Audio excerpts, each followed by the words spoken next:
मुख्यमंत्री योगी आदित्यनाथ के विजन के अनुरूप जेवर इंटरनेशनल एयरपोर्ट को भारत का डिजिटल एविएशन हब बनाने के लिए फ्यूचर रेडी बनाया गया है।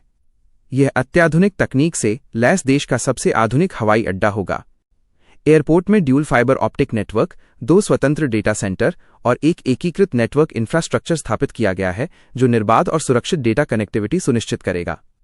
पूरे परिसर में वायरलेस कवरेज और वीडियो सर्विलांस सिस्टम सुरक्षा और संचालन को कुशल बनाएंगे। यह एयरपोर्ट डिजिटल इंफ्रास्ट्रक्चर और रियल टाइम मॉनिटरिंग का नया मानक स्थापित करेगा, जिससे यह भविष्य की AI बेस्ड टेक्नोलॉजी के लिए भी तैयार रहेगा।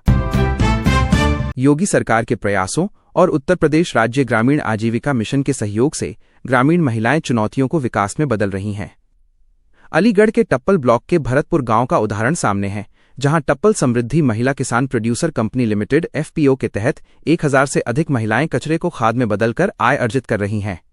ये महिलाएं अब केवल श्रमिक नहीं रहीं, बल्कि संचालन, वित्तीय प्रबंधन और महत्वपूर्ण व्यावसायिक निर्णय लेने में भी अग्रणी भूमिका निभा रही हैं।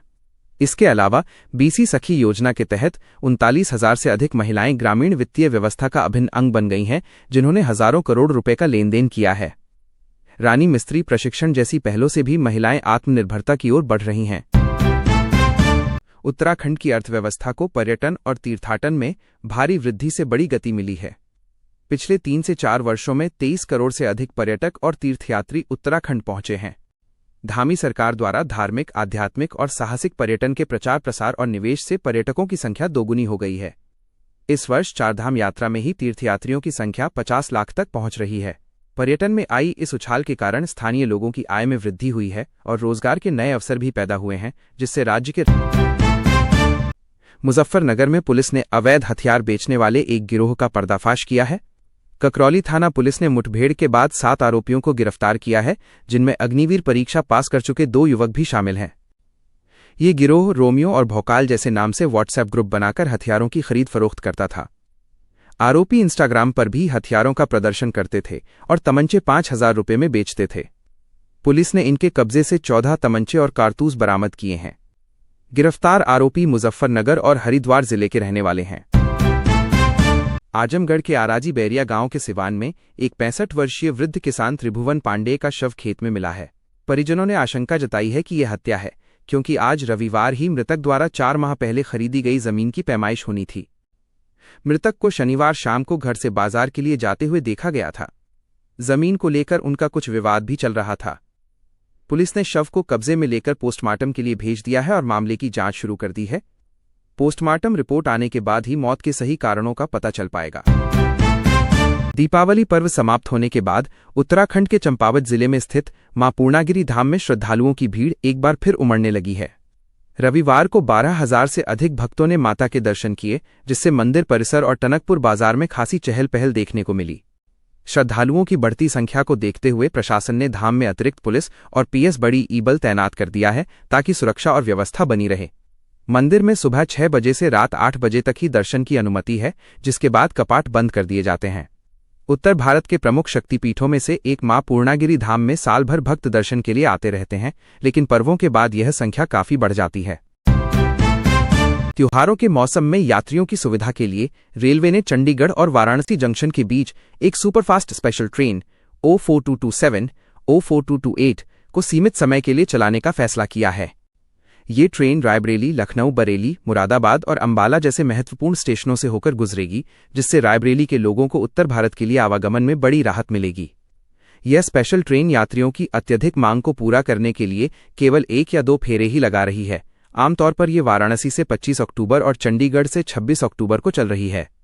यह सुविधा उन यात्रियों के लिए अत्यंत उपयोगी है जो छुट्टियों में अपने घर या कार्यस्थल लौट रहे हैं। अमेरिका और चीन के बीच आसियान शिखर सम्मेलन से पहले एक महत्वपूर्ण व्यापार समझौते के फ्रेमवर्क पर सहमति बन गई है, जिससे अमेरिकी राष्ट्रपति डोनाल्ड ट्रंप द्वारा चीन पर लगाए जाने वाले 100% टैरिफ की आशंका फिलहाल खत्म हो गई है।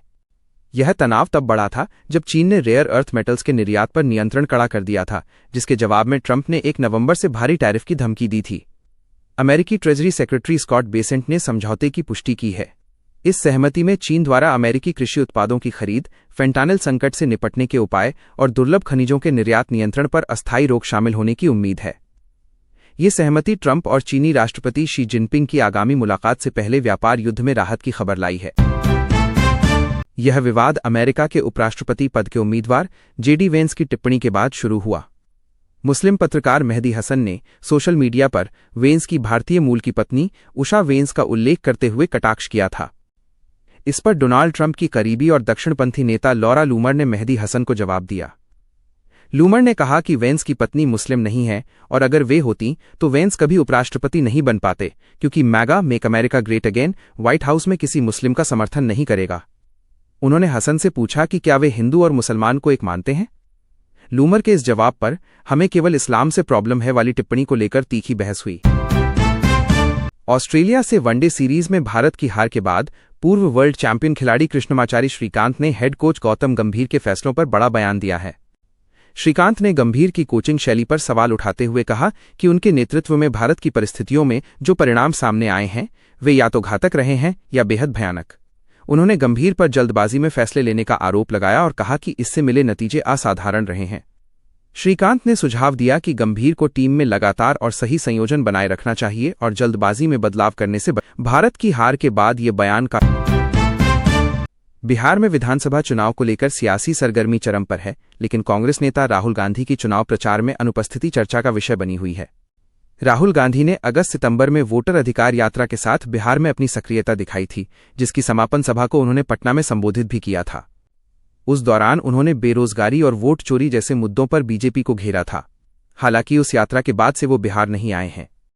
सूत्रों के अनुसार टिकट बंटवारे और गठबंधन में तालमेल को लेकर कांग्रेस की एक सोची समझी रणनीति के तहत राहुल गांधी ने फिलहाल बिहार से दूरी बनाई है, ताकि तेजस्वी यादव के साथ सीधे टकराव से बचा जा सके। वहीं बीजेपी राहुल गांधी की इस अनुपस्थिति को चुनावी मुद्दा बनाकर कह रही है कि उन्हें बिहार के मतदाताओं पर भरोसा नहीं है। उनकी कमी से कांग्रेस कार्यकर्ताओं और यह मामला अमेरिका चीन व्यापार वार्ता और रूस के शक्ति प्रदर्शन से जुड़ा है। हाल ही में मलेशिया में हुई बातचीत में डोनाल्ड ट्रंप और शी जिनपिंग की टीमों के बीच व्यापार विवादों को सुलझाने पर शुरुआती सहमति बनी है। इसी बीच रूस के राष्ट्रपति व्लादिमीर पुतिन ने नई न्यूक्लियर क्षमता वाली क्रूज मिसाइल के सफल परीक्षण की घोषणा की है, जिसकी रेंज अनलिमिटेड बताई जा रही है। पुतिन ने ये घोषणा ऐसे समय में की है जब अमेरिका और चीन के बीच सहमति बन रही है और रूस यूक्रेन के साथ युद्ध में उलझा हुआ है। विश्लेषकों का मानना है कि पुतिन का ये कदम वैश्विक शक्तियों को अपनी परमाणु क्षमता की याद दिलाने और भू राजनीतिक तनाव के बीच अपनी मजबूत स्थिति दर्शाने का प्रयास है। कांग्रेस ने बिहार विधानसभा चुनाव के पहले चरण के लिए 40 स्टार प्रचारकों की सूची जारी कर दी है। इस लिस्ट में पार्टी के शीर्ष नेता शामिल हैं, जिनमें मल्लिकार्जुन खड़गे, सोनिया गांधी, राहुल गांधी और प्रियंका गांधी वाड्रा प्रमुख हैं।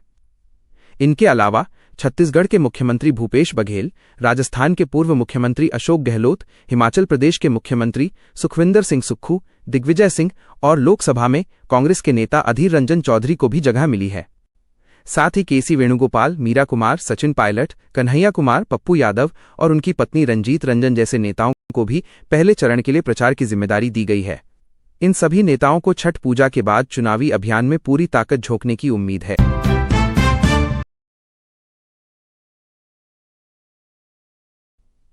अमेरिकी विदेश मंत्री मार्को रूबियो ने पाकिस्तान के साथ अमेरिका के बढ़ते संबंधों पर भारत की प्रतिक्रिया को लेकर एक महत्वपूर्ण बयान दिया है।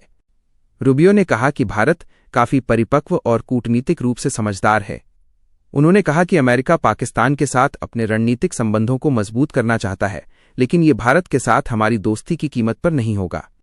उन्होंने जोर देकर कहा कि भारत ये समझता है कि वैश्विक राजनीति में अमेरिका को कई देशों के साथ संबंध रखने पड़ते हैं और भारत का भी कई ऐसे देशों के साथ रिश्ता है जिनसे अमेरिका के रिश्ते अच्छे नहीं हैं। रूबियो के अनुसार ये एक परिपक्व और व्यावहारिक विदेश नीति का हिस्सा है और भारत के साथ अमेरिका का रिश्ता गहरा, ऐतिहासिक और महत्वपूर्ण बना रहेगा।